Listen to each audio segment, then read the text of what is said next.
Assalamualaikum warahmatullahi wabarakatuh. Selamat datang di kajian Islami Channel. Semoga kita semua senantiasa mendapatkan perlindungan dan taufik dari Allah Subhanahu wa taala. Pada kesempatan kali ini kita akan bersama-sama mempelajari tentang ta'aruf, perkenalan dasar dalam bahasa Arab. Pada kesempatan kali ini kita akan mengambil contoh percakapan antara guru dan murid. Al-mudarris, Assalamualaikum. Al-aulad, Waalaikumsalam ya Ustaz. Al-mudarris, Hadza Abdullah, huwa Pakistani. Ini Abdullah, dia orang Pakistan. Ya Abdullah, hadza Basim, huwa Indonesi. Wahai Abdullah, ini Basim, dia orang Indonesia. Abdullah, ahlan Basim, salam kenal Basim. Basim, ahlan wa sahlan ya Abdullah, salam kenal juga Abdullah. Ahlan wa sahlan biasanya memang digunakan dengan arti selamat datang. Namun bisa juga digunakan dalam percakapan perkenalan, sehingga artinya menyesuaikan menjadi salam kenal. Di sini ada beberapa poin terkait ilmu bahasa Arab yang perlu juga untuk kita ketahui. Yang pertama adalah dhamir. Karena al-mudarris tadi mengatakan huwa Pakistani, dia adalah orang Pakistan. Huwa dalam ilmu bahasa Arab disebut dhamir. Dhamir atau kata ganti sebenarnya lebih dari 6. Hanya saja kita akan fokus pada 6 macam dhamir berikut ini. Karena ke-6 macam dhamir berikut ini adalah kata ganti ketiga yang bermakna dia atau mereka. Dhamir yang pertama adalah huwa, artinya dia. Huwa dikatakan ketika orang yang kita tunjuk atau orang yang kita maksud itu sendirian dan berjenis laki-laki. Kemudian huma, artinya mereka berdua. Jumlah orang yang kita maksud adalah ganda atau 2 orang laki-laki, maka dhamirnya menggunakan huma. Kemudian hum, artinya mereka, jumlahnya lebih dari 2, baik 3 atau lebih, dan berjenis kelamin laki-laki, maka kita menggunakan kata ganti hum. Kemudian yang selanjutnya hiya, artinya dia. Hiya digunakan ketika yang kita tunjuk itu tunggal dan berjenis kelamin perempuan. Kemudian yang selanjutnya adalah huma, artinya mereka berdua. Jumlah mereka harus 2 orang dan berjenis kelamin perempuan. Secara tulisan memang huma untuk mudzakkar dan untuk muannats tidak ada bedanya.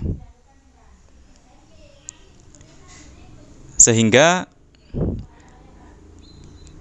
dalam penyusunan kalimat disitulah kita akan mengetahui maksud dari huma di sini adalah untuk muannas ataukah untuk mudzakkar.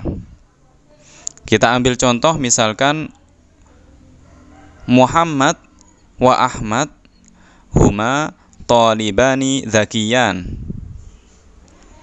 Huma talibani zakiyan.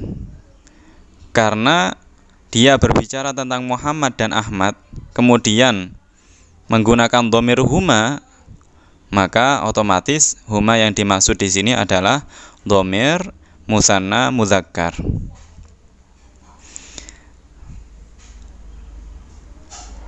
Contoh yang berikutnya misalkan Fatimah wa Zainab huma tilmizatani mujtahidatan.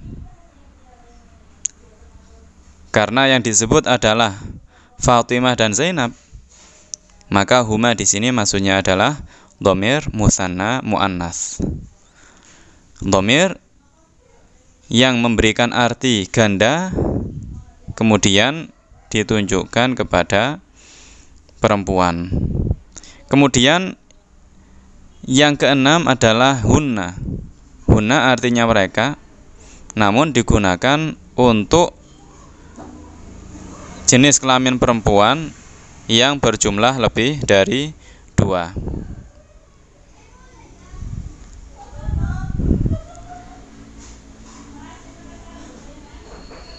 Mari kita praktekkan tentang dhamir tersebut. Contoh pertama, al-mithalul awal, Abdullah tilmiz. Ketika Abdullah diganti dhamir, maka dhamir yang sesuai adalah dhamir huwa. Karena Abdullah laki-laki dan sendirian, tunggal. Sehingga menjadi huwa tilmiz. Al-mithalus tsani, contoh kedua, Basim Andunisi. Basim orang Indonesia. Ketika Basim diganti menjadi dhamir, maka menjadi huwa Andunisi. Kemudian pada soal pertama, Muhammad Ustaz. Kalau Muhammad kita ganti menjadi dhamir, maka kira-kira apa jawaban yang benar untuk pertanyaan ini? Jawabannya adalah huwa Ustaz. Karena Muhammad laki-laki dan dia tunggal. Silahkan kalian coba dan lengkapi pertanyaan-pertanyaan berikutnya. Poin ilmu bahasa Arab yang selanjutnya adalah tentang isim nisbah. Karena dalam percakapan tersebut Al-Ustadz mengatakan atau Al-Mudaris mengatakan huwa Pakistani, dia orang Pakistan. Di situ terdapat isim nisbah yaitu Pakistani. Nisbah adalah menambahkan ya bertasydid yang sebelumnya kasroh kepada ujung isim yang menisbatkan kepada sesuatu kepadanya. Menambahkan ya yang bertasydid yang sebelumnya kasroh kepada ujung isim untuk menisbahkan sesuatu kepadanya. Misal kita ingin menisbatkan seseorang kepada suatu negara. Kita ambil contoh Mesir. Dia orang Mesir. Otomatis kita menisbatkannya kepada Mesir. Dalam bahasa Arab, apa yang seharusnya kita katakan? Maka yang kita katakan adalah huwa misriyun. Mesir dalam bahasa Arab adalah misrun. Ketika kita ingin menisbatkan seseorang kepadanya, sehingga Mesir harus misrun, harus kita tambahi ya yang bertasydid. Kemudian sebelum ya yang bertasydid tersebut harus dikasroh, sehingga menjadi huwa misriyun, dia orang Mesir.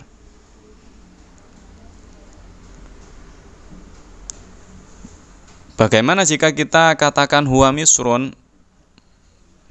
Apakah memberikan arti yang sama? Jawabannya adalah tidak. Huwa misrun artinya adalah dia Mesir, bukan dia orang Mesir. Kalau kita ingin memberikan arti, atau kalau kita ingin menginginkan arti dia orang Mesir, maka yang harus kita katakan adalah huwa misriyun. Nasab digunakan untuk menunjukkan jenis atau kewarganegaraan. Ini salah satu faedah nasab. Contohnya adalah Arabiyun, artinya adalah orang Arab. Faransiyun, Hindiyun, atau untuk menunjukkan tempat tinggal. Contohnya Qahiriyun, orang Kairo. Kaidah pokok dalam nasab. Pada asalnya, nasab adalah dengan memberi kepada akhir mansub ilaih ya yang bertasydid yang sebelumnya kasroh. Mansub ilaih adalah sesuatu yang dinisbatkan kepadanya. Negara, tempat tinggal, jenis, dan lain sebagainya. Contoh, Sudan. Kita ingin menisbatkan seseorang kepada Sudan, maka Sudan adalah mansub ilaihnya. Sehingga Sudan harus diberi ya yang bertasydid, dan sebelum ya tersebut harus dikasroh menjadi Sudani. Begitu juga dengan Kuwait menjadi Kuwaiti. Untuk isim yang diakhiri tak taknis, tak ini dihapus ketika nasab. Contoh, Iskandari, nisbah kepada Iskandariyah. Fatimi, nisbah kepada Fatimah. Tak taknisnya harus dihapus ketika nasab. Kemudian untuk nisbah kepada isim maksur, isim yang berakhiran alif. Yang pertama adalah apabila alif adalah huruf ketiga, alifnya adalah huruf ketiga, maka diubah menjadi waw. Contohnya Qonawi, Tomawi. Qonawi nisbah kepada Qona, dan Tomawi nisbah kepada Toma. Jadi alifnya diganti menjadi waw, kemudian ditambahi ya nisbah. Contoh berikutnya adalah Hamawi dan Nawawi. Hamawi nisbah kepada Hama, dan Nawawi nisbah kepada Nawa. Hanya saja di sini mengikuti kaidah sebelumnya, yaitu kata yang berakhiran tak taknis, maka tak taknisnya harus dihapus. Kemudian karena alif di sini jatuh pada urutan ketiga, maka dirubah menjadi waw, sehingga menjadi Hamawi dan Nawawi. Kemudian apabila alif adalah huruf keempat, maka yang pertama dihapus apabila huruf keduanya berharokat.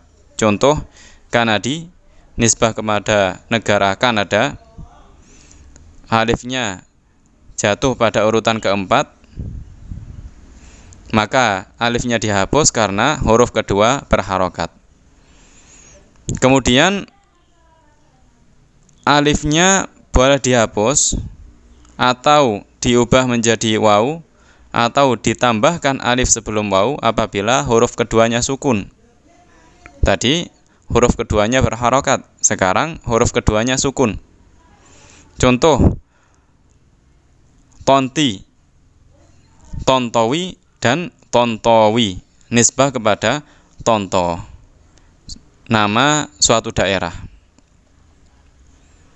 Kemudian yang selanjutnya adalah apabila alif adalah huruf kelima. Tadi huruf ketiga, kemudian huruf keempat, sekarang huruf kelima, jatuh pada urutan kelima, maka kebanyakannya adalah harus menghapusnya.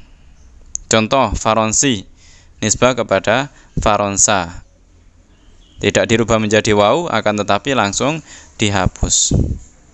Kemudian Libi, nisbah kepada Libya,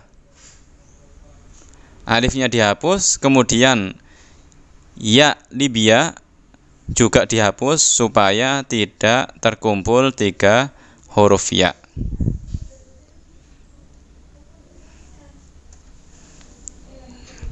Mari kita kerjakan soal berikut ini. Contoh Abdullah dinisbatkan kepada negara Pakistan menjadi Abdullah Pakistani. Zakaria dinisbatkan kepada Sumal menjadi Zakaria Somali. Lalu bagaimana kalau Muhammad dinisbatkan kepada Indonesia? Kita ingat-ingat kembali kaedahnya. Di sini Indonesia adalah isim maksur, isim yang diakhiri alif. Kemudian kita lihat alifnya jatuh pada urutan ke-5 atau lebih, bukan ke-3 atau ke-4, sehingga hukumnya harus dihapus. Kemudian karena ada alif, karena sebelum alif ada ya, maka ya-nya juga harus dihapus agar tidak terkumpul 3 ya dalam satu kalimat secara berdampingan, seperti Libya. Maka jawabannya menjadi Muhammad Andunisi. Untuk soal berikutnya silahkan dilatih sendiri-sendiri.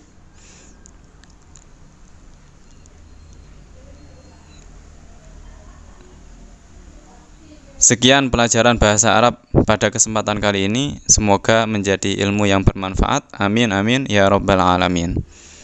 Hadza minni wallahul muwaffiq ila aqwamit thoriq. Wassalamualaikum warahmatullahi wabarakatuh.